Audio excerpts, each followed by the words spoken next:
អរគុណអ្នកទាំងអស់គ្នាមកកាន់វីដេអូហូបបន្លែក្បែរផ្ទះអ្នកទាំងអស់គ្នាមាន$10ខ្ចី$10សិនស្អែកសងដោយសារតែធ្លាក់ខ្លួនអត់មានលុយទិញអីហ្នឹងហើយទៅបានវិលមកជួបក្នុងវីដេអូហូបបន្លែក្បែរផ្ទះនេះហើយបន្លែទៀតសោះគឺខ្ញុំបេះតាមក្បែរផ្ទះទេគេហៅថាផ្ទីមានអ្នកខ្លះក៏ស្គាល់អ្នកខ្លះក៏មិនស្គាល់ដែរបើអ្នកមិនស្គាល់ទៅអ្នកទៅបង្កើតទេបានអត់ស្គាល់បើថាអ្នកជំនាន់ខ្ញុំអីប្រហែលស្គាល់ហើយត្រីណាក៏ស្គាល់ដែរឲ្យតែចំនួនអាយុតបាលខ្ញុំហើយនេះជាសកម្មភាពរបស់ខ្ញុំពេលខ្ញុំបេះហើយខ្ញុំយកបន្លែមកកាត់ដើម្បីយកខ្ចីអាណាចាស់ចោលពួកអីចាស់យើងមិនអាចហូបកើតទេវាហូបកើតក៏ប៉ុន្តែគាត់ថាវារឹងវាអត់ងាយឆ្អិនហើយវាអត់ទន់ដល់ពេលវាខ្ចីយើងស្រួលហូបហើយនេះជាសកម្មភាពដែលខ្ញុំបេះហើយគឺបានប៉ុណ្ណឹងតែបន្លែនេះគឺយើងអាចយកទៅធ្វើអីក៏បានដែរបើយើងចូលចិត្តហូបអីយើងធ្វើហ្នឹងទៅនឹងជារឿងរបស់យើងតែខ្ញុំយកវាទៅឆាបើខ្ញុំធ្លាក់ខ្លួនអត់មានលុយទេហើយកម្មវិធីរបស់ខ្ញុំមានតែប៉ុណ្្នឹងទេហើយខ្ញុំនឹងឆាយើងអ្នកធ្លាប់ធ្វើម្ហូបឆាដឹងត្រាប់ហើយមុនដំបូងគឺយើងកច្រាំខ្ទឹមកច្រាំអី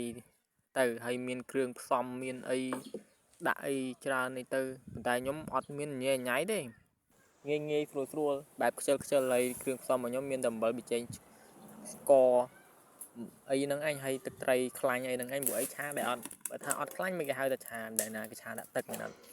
ហើយនេះខ្ញុំកាត់ភ្លើងដាក់អីដាក់ខ្ទះដាក់អីឲ្យវាចាំឲ្យវារំវាក្តៅភ្លើងវាអត់ឆេះអីផងបរាជ័យដើម្បីបង្កាត់ភ្លើងក៏បង្កាត់2ដងដែរ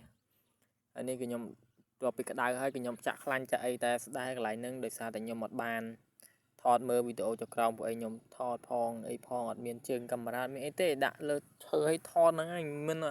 អីវេទនាអីទេហើយយើងដាក់ខ្ទឹមដាក់អីដែលយើងកច្រាំមិញដាក់អីទៅហើយឆា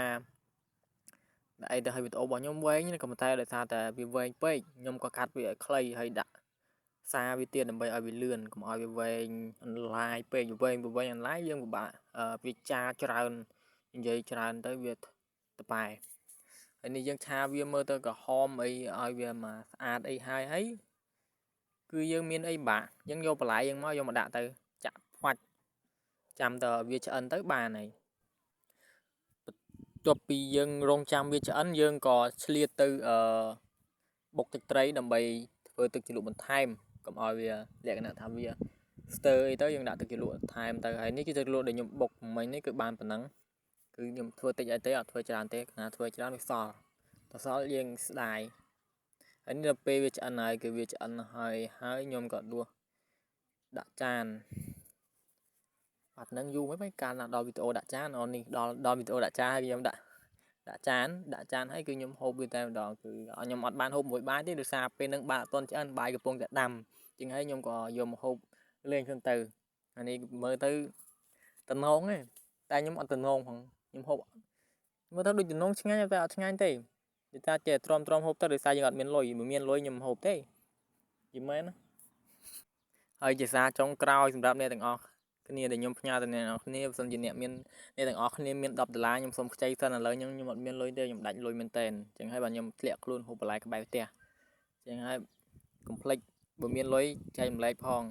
ហើយវីដេអូខ្ញុំក៏អត់មានច្រើនដែរគឺមានតែប៉ុណ្្នឹងទេអរគុណជម្រាបលាបាយជួបគ្នាវីដេអូក្រោយបាយ